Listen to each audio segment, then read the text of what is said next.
This is the most torturous form of retaliation. The woman had a cigarette stuffed in her mouth, and as it was lit, a large amount of nicotine flooded directly into her brain, nearly choking her to death. After she passed out, the masked man pressed a megaphone to her ear and turned the volume up to maximum. Instantly, she lost control of her bladder and bowels. Her eardrums were ruptured and her brain seemed to turn to mush. However, the masked man wasn't done. He took out an electric rod and began to shock several people, making their whole bodies tremble. As the story began, the 6 bound men awoke from their stupor. They found themselves unable to move, their hands and feet bound, and their eyes and mouths covered with white cloth. Unable to assess their situation, they can only feel fear and keep struggling. At that moment, heavy footsteps echoed in the doorway. The masked man pulled an electric rod from his pocket and pressed it against the metal frame. The electric current passed through the metal, causing everyone to jerk involuntarily. The sensation was so intense that it was as if they could dig their toes into the entire apartment.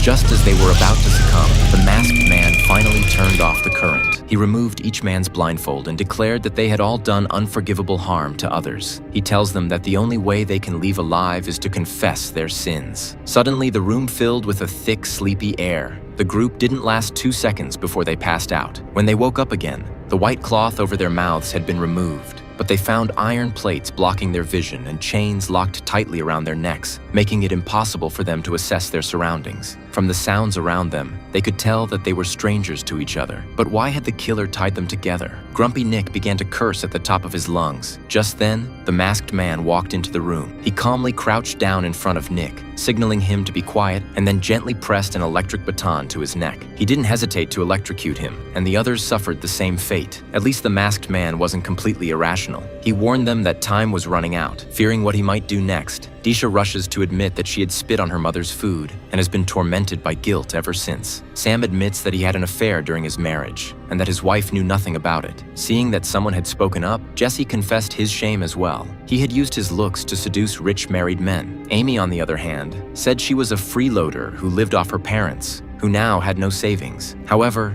this is not the way the masked man wants to confess. He once again shocked each of the men with an electric baton, causing their scalps to go numb and painful. Fortunately, the electric baton quickly ran out of power.